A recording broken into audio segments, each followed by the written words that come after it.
Good afternoon. Thank you for coming. My name is Keith Stack. I'm the Chief Executive Officer of the Addictions Care Center of Albany. We're really excited that you're here. We're extremely excited about the opening of this men's program. This will house 20 men in 2 levels of residential care, rehabilitation and reintegration. Very, very warm. So kind of want to get through the program. We have a short program, and then we'll do the ribbon cutting right out front on the front street. Again, so happy everyone's here. First, I want to acknowledge several ACCA board members. Paul Eamon is our president of the board of directors. Marianne Klein. Lee Castleman is here, and Mike Fazio. So glad that they took time out of their schedules to come here. We have a great board of directors. They really are committed to the organization, to our growth, but most importantly, providing quality service to anyone who needs it. And that's what we really try to do. Our staff today was fabulous. It's actually, hopefully the cleaning crew is. I had contracted with cleaners to come in over the weekend. Apparently they couldn't get into the building and didn't get a message to me. So we got here at 9 o'clock this morning, and it was wrecked. So our staff, which are they're clinical staff, this morning they were fabulous facilities and cleaning staff. I'm really grateful to Kelly Farrenkoff, who is our residential services director, and Belinda Peters, who will be the program manager for this particular residential program. So the two of them and their staff are just fabulous. They're the people to contact relative to referrals and also any questions about the services ACCA provides. I'd like to now ask Board President Paul Eamon to come up.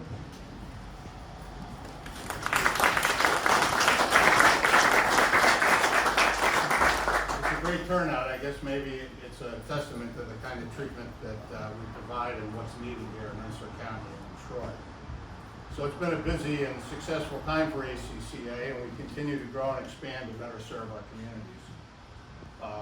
We're all too familiar with the growing epidemic of heroin use, heroin fentanyl overdose, the senseless deaths, the mourning of parents and families of those who've lost a battle with addiction.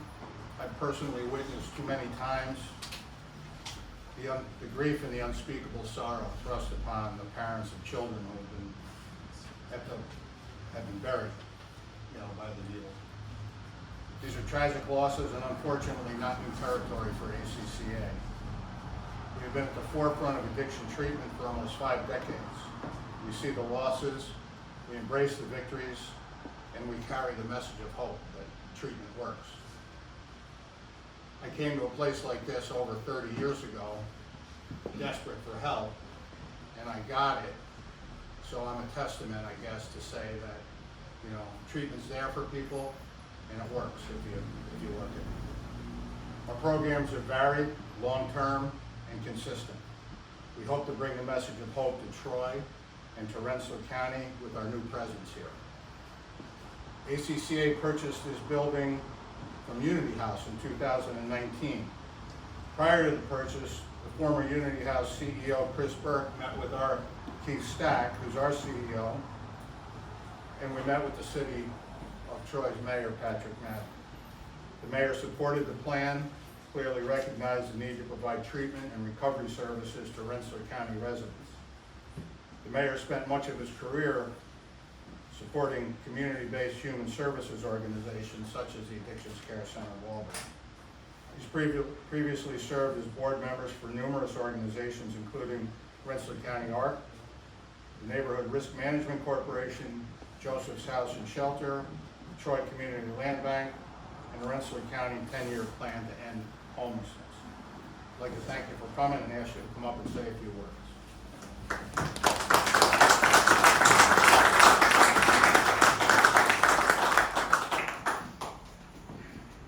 Well, good afternoon, everyone. I've been around a while. I've been in a lot of old buildings in Troy, done a lot of rehabs myself. I can say, and I hope I don't offend anybody here, who's done another building, but this is the nicest renovation I have ever seen. And if the quality of a living environment lends itself to someone's recovery, the chance for success in this building is strong. I don't think I need to, you're the choir here, I don't think I need to talk about the challenges of addiction, the impact on our community, not just on those who suffer from addictions, not just their family, not just their kids' schools, their business, workplace, not just the public safety sector, healthcare, but the loss that it creates in our community in terms of robbed potential. The contributions that people who are struggling with addiction aren't able to make to our community because they're preoccupied with addiction.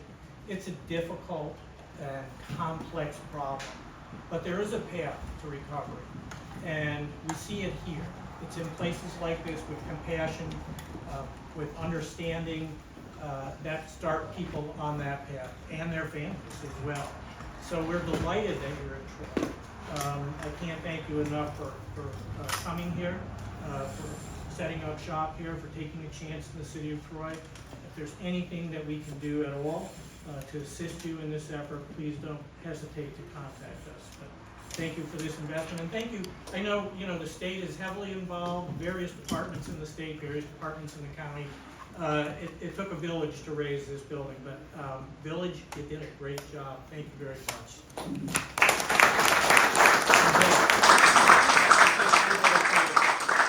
Present this certificate of recognition and appreciation for your work here and what will come of it all, I'm confident. Thank you. Mayor Madden is correct. A project like this takes teamwork, and there were a lot of team players over the last few years. Primarily the Facilities Management Bureau of OASAS. They were fabulous. I was telling the commissioner a story. We started this project and a project at 68 Quaker Road in Queensbury, 2019, 2020, but primarily in 2020. And that's when we had closing dates to purchase the building.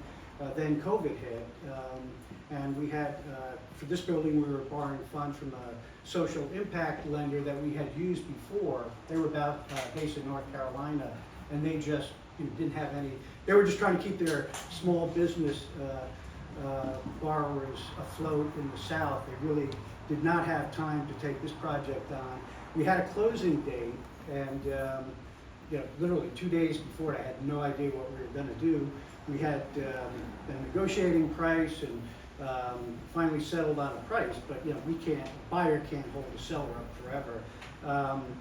Jeff Eamon, who's not here today, but he works with Mike Polsinelli and Andrea Cass from the Facilities Bureau. He and I talked. I was driving home. It was about 7:30, 8 o'clock one night, and I basically said, Mike, we're done. We just can't get these projects off the ground. He said, no, let me see what I can do. He would give me 48 hours. I think that was a Wednesday. On Friday, he called back and said he was able to, get the contracts back on pace. He said, but give me 2 months to set a closing date. So I went back. The sellers weren't selling anyways at that point, but they did give us an extension for the buildings, and we closed. And we kept right on track through all of COVID, and it's really because of the OASAS staff, the DASME staff. So it's actually a 2-agency project. The Dormitory Authority of New York State is also involved in capital projects, and they were both just outstanding. We had wonderful architects from the city of Troy, Architecture Plus. I think Brian and Aaron Barker are here. And the mayor talked about the renovation work, and the contractor was Duncan Cowell, and I think Karen is here. But they were just fabulous. They, preserved all the important historic aspects of the building. They understood the use that we needed, and they kind of meshed it all together. And we're really excited about the project and the building. But it is teamwork, and we work very, very closely with the Rensselaer County government, in particular the mental health department. Kathy Coons, who's a historical home buff and owner, we went through the building and talked about it throughout the process. But Commissioner Coons runs the mental health department. She is the local government unit that we interact with and with OASAS. She's a great supporter, very creative about providing services and willing to take chances and provide a variety of different services. So Commissioner Coons, I'd like you to come up and speak.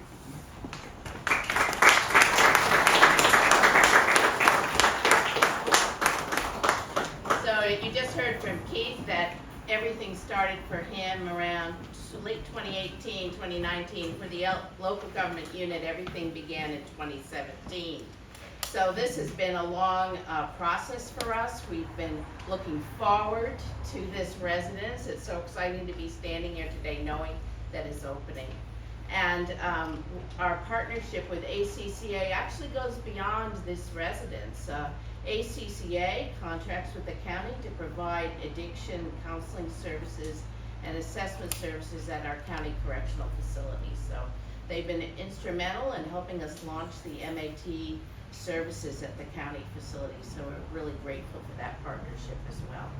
So thank you, ACCA, for joining the Rensselaer County Behavioral Healthcare Network. And even though this residence has not yet been opened, they've been at the table with us in our subcommittee meetings and presenting at the Community Services Board. And really, we've been working hard to fold them into the network and build the linkages needed to make this success happen.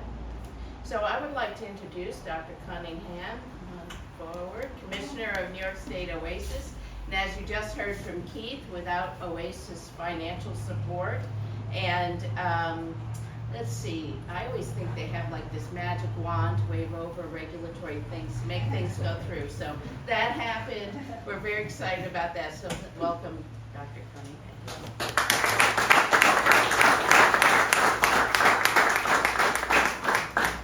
Thank you, Commissioner Coons and ACCA for organizing this and inviting us here today. And congratulations to Keith, your board of directors, the community partners, and everyone here who made it a reality. I do want to acknowledge some of the elected officials who are here, Senator Ashby, Assemblymember John McDonald, Mayor Patrick Madden, the Rensselaer County Executive Steve McLaughlin, the County Health Commissioner Mary Frances Wahuna, and members of the Rensselaer County Legislature. And I want to say how important it is that everybody's here, especially now. This is a time when we're getting a lot of pushback from communities about having addiction services available in the community. And so I really appreciate the support from the community because we need this everywhere. And there's a lot of stigma that's associated with addiction, but we need to get over that. We need to recognize that addiction is everywhere. And we have services that are effective, really, and can help individuals, families, and communities really get lives back together. And so I just really appreciate all of the support in this community for services just like this. As you heard others say, we are at the worst point ever in terms of overdose deaths in this country and in this state. In 2022, preliminary numbers showed that over 6,500 people died in New York. That's 20 people every day. So those are real human toll, lives, families, and communities that are really continuing to be devastated by this epidemic. We also know that fentanyl is really driving a lot of this, and we know that treatment works, evidence-based, and it works, and so we need to expand more services like this. We're absolutely committed at OASAS to get those number of deaths down. And just one example of this is the Opioid Settlement Funds, which has gotten a lot of attention, $192 million that we've received for the state to really address the epidemic. And I'm really pleased that To date, we've gotten 99% or $191 million we've made available to every community, every county, to really address this epidemic. I'm also very proud that, that we're working here with our other state partners and investing in services like this residential program here. So we've invested nearly $3 million to acquire and renovate this building, and then another nearly $500,000 to support operations and staffing. So we share the commitment, really focusing on harm reduction, bringing services to where people are, and really a whole continuum of services that this residential program absolutely includes. Reaching those who are vulnerable, right? I mean, that's what we need to do and support as government. We want our services to be patient-centered and to be evidence-based, which services here are, and we want to ensure that there's equity, so that those people who are at highest risk have services available in their communities. So I really appreciate being here today. This is an amazing facility. I mean, I don't even want to call it a facility because it feels like home. And the respect and dignity that this physical place provides is so important to people's recovery. And so I really appreciate this, and clearly it's a historical landmark, which is such an important acknowledgement. And it's really, a beautiful facility and a way to lead in terms of providing services here. So again, thank you. Happy to partner with you and to continue to expand our partnership. And again, thank you from everybody here. It takes a village. We all need to be part of the solution. So thank you very much.